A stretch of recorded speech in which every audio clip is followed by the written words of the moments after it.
Assalamualaikum warahmatullahi wabarakatuh. Materi yang akan kita bahas adalah mengenai pengambilan keputusan.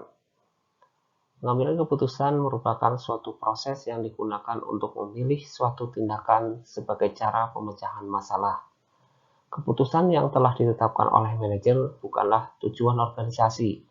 Keputusan lebih tepat dilaksanakan sebagai cara yang tepat untuk merealisasikan tujuan. Keputusan sebenarnya merupakan suatu tanggapan keorganisasian terhadap suatu permasalahan.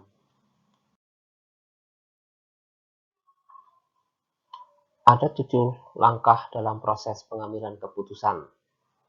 Yang pertama adalah tahap menetapkan tujuan dan sasaran khusus dan mengukur hasilnya. Sebelum memulai proses pengambilan keputusan, tujuan dan sasaran keputusan harus ditetapkan terlebih dahulu. Apa hasil yang harus dicapai dan apa ukuran pencapaian hasil tersebut. Langkah atau tahap yang kedua, mengidentifikasi persoalan.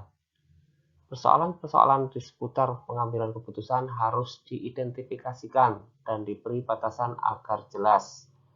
Mengidentifikasikan dan memberi batasan persoalan ini harus tepat pada inti persoalannya, sehingga memerlukan upaya penggalian. Berikutnya adalah tahap yang ketiga, yaitu mengembangkan alternatif. Tahap ini berisi pengidentifikasian berbagai alternatif yang memungkinkan untuk pengambilan keputusan yang ada. Selama alternatif itu ada hubungannya, walaupun sedikit, harus ditampung dalam tahap ini. Belum ada komentar dan analisis. Yang selanjutnya adalah tahap yang keempat, yaitu menentukan alternatif. Dalam tahap ini mulai berlangsung analisis terhadap berbagai alternatif yang sudah dikemukakan pada tahapan sebelumnya. Pada tahap ini juga disusun kriteria tentang alternatif yang sesuai dengan tujuan dan sasaran pengambilan keputusan.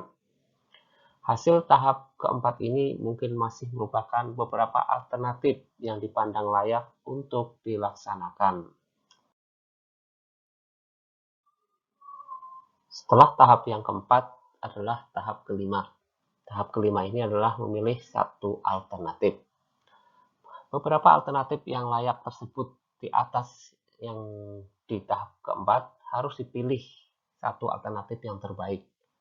Pemilihan alternatif harus mempertimbangkan ketersediaan sumber daya, keefektifan alternatif dalam memecahkan persoalan, kemampuan alternatif untuk mencapai tujuan dan sasaran, dan daya saing alternatif pada masa yang akan datang. Untuk tahap yang keenam adalah menerapkan keputusan.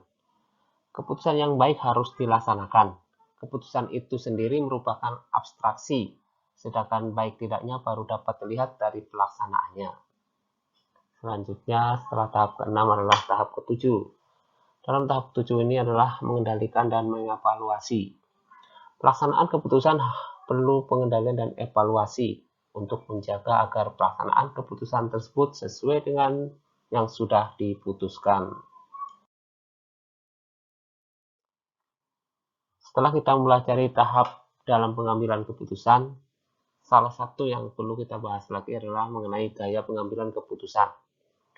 Gaya manajer dalam pengambilan keputusan akan banyak diwarnai oleh beberapa hal seperti latar belakang pengetahuan, perilaku, pengalaman, dan sejenisnya. Cara-cara manajer dalam mendekati masalah tersebut antara lain.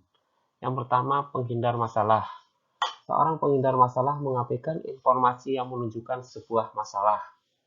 Para penghindar masalah ini tidak aktif dan tidak ingin menghadapi masalah. Yang kedua adalah penyelesaian masalah. Seorang penyelesaian masalah mencoba menyelesaikan masalah-masalah apabila masalah-masalah itu muncul. Mereka bersikap reaktif menghadapi masalah-masalah yang timbul. Gaya yang ketiga adalah pencarian masalah. Seorang pencari masalah secara aktif mencari masalah-masalah guna diselesaikan atau mencari peluang-peluang baru untuk dikejar. Demikian materi yang bisa dibahas, yaitu mengenai tahap dalam pengambilan keputusan, dan tambahan mengenai gaya pengambilan keputusan. Mudah-mudahan materi ini bisa menambah wawasan kita dalam mempelajari materi yang berkaitan dengan pengambilan keputusan dalam mata kuliah dasar dan manajemen ini. Terima kasih atas perhatiannya. Assalamualaikum warahmatullahi wabarakatuh.